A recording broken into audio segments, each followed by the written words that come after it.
ನಮಸ್ಕಾರ ಸ್ನೇಹಿತರೆ, ಸ್ಪರ್ಧಾ ಸ್ಟಾರ್ಸ್ ಅಕಾಡೆಮಿ ಯೂಟ್ಯೂಬ್ ಚಾನೆಲ್ಗೆ ನಿಮಗೆಲ್ಲರಿಗೂ ಹೃತ್ಪೂರ್ವಕ ಸ್ವಾಗತ. ನಾನು ನಿಮ್ಮ ಅನು ಎ. ಇಂದು ನಾವು GPS TER ಪೇಪರ್ 2ನಲ್ಲಿ 2015ರ ಸೋಷಿಯಲ್ ಸೈನ್ಸ್ ಪ್ರಶ್ನೆ ಪತ್ರಿಕೆಯ ಪ್ರಶ್ನೆ ಸಂಖ್ಯೆ 40ರಿಂದ 50ರವರೆಗೆ ಸಂಪೂರ್ಣ ವಿಶ್ಲೇಷಣೆಯನ್ನು ನೋಡೋಣ. ಈ ಪ್ರಶ್ನೆಗಳು 2026ರ ಪರೀಕ್ಷೆಗೆ ತುಂಬ ಪ್ರಮುಖವಾದ ಪ್ರಶ್ನೆಗಳಾಗುವ ಸಾಧ್ಯತೆ ಇದೆ. ಹಾಗಾಗಿ ಇಂದಿನ ತರಗತಿಯಲ್ಲಿ ನಾವು ವಿಜಯನಗರ ಅರಸರ ಆಳ್ವಿಕೆಯ ಕಾಲದಲ್ಲಿ ರಾಜಾಜ್ಞೆಗಳನ್ನು ಕ್ರೋಢೀಕರಿಸಲು ಸ್ಥಾಪಿಸಲಾದ ಇಲಾಖೆಯ ಬಗ್ಗೆ ನೋಡಿದ್ದೆವು. ಎ ಆಪ್ಷನ್ ರಾಜಾಸಂ, ಬಿ ಆಪ್ಷನ್ ರಾಯಾಸಂ, ಸಿ ಆಪ್ಷನ್ ರಾಜಾಜ್ಞೆ, ಡಿ ಆಪ್ಷನ್ ರಾಜರಕ್ಷಣ.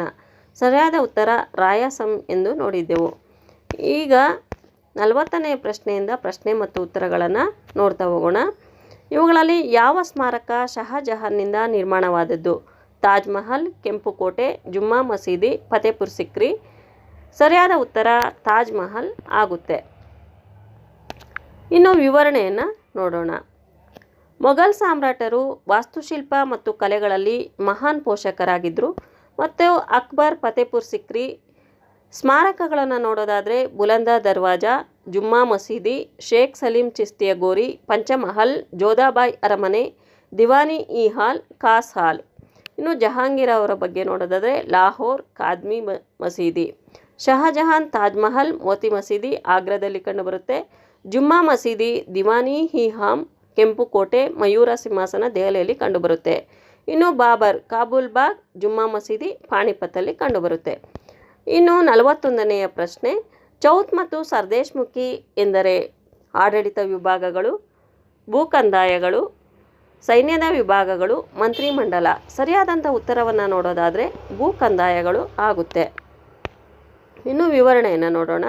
ಚೌತ್ ಮತ್ತು ಸರ್ದೇಶ್ಮುಖಿ ಎಂತಕ್ಕಂಥದ್ದು ಮರಾಠ ಸಾಮ್ರಾಜ್ಯದಲ್ಲಿ ಸಂಗ್ರಹಿಸಲಾಗುವ ಪ್ರಮುಖ ಭೂಕಂದಾಯಗಳಾಗಿದ್ವು. ಚೌತ್ ಎಂದರೆ ಮೊಘಲ್ ಪ್ರದೇಶಗಳಿಂದ ಸಂಗ್ರಹಿಸುವ ಭೂಕಂದಾಯದ 4ನೇ ಒಂದು ಭಾಗ. ಸರ್ದೇಶ್ಮುಖಿ ಎಂದರೆ ತನ್ನ ರಾಜ್ಯದಲ್ಲಿ ಸಂಗ್ರಹಿಸುವ ಭೂಕಂದಾಯದ 10ನೇ ಒಂದು ಭಾಗ ಆಗಿತ್ತು. ಚೌತ್ ಕೆಲವೊಂದು ಪ್ರದೇಶಗಳಲ್ಲಿ ರಕ್ಷಣಾ ಶುಲ್ಕವಾಗಿ ಪರಿಗಣಿಸಲಾಗುತ್ತಿತ್ತು.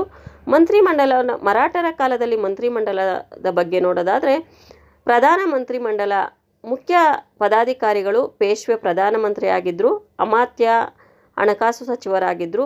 ಆಡಳಿತ ವಿಭಾಗಗಳನ್ನು ನೋಡೋದಾದರೆ ರಾಜ್ಯದ ನಿರ್ವಹಣೆಗಾಗಿ ಇರುವ ವಿವಿಧ ಇಲಾಖೆಗಳು, ಉದಾಹರಣೆ ಭೂಸೇವೆ, ತೆರಿಗೆ ವಸೂಲಿ, ನ್ಯಾಯಾಂಗಕ್ಕೆ ಇಲಾಖೆಗಳಿದ್ವು. ಸೈನ್ಯದ ವಿಭಾಗಗಳನ್ನು ನೋಡೋದಾದರೆ ಸಾಮ್ರಾಜ್ಯದ ರಕ್ಷಣಾ ವ್ಯವಸ್ಥೆಯನ್ನು ನಿಭಾಯಿಸುವ ಘಟಕಗಳು ಪಾದಸೈನ್ಯ, ಅಶ್ವಸೈನ್ಯ, ಹಸ್ತಸೈನ್ಯ.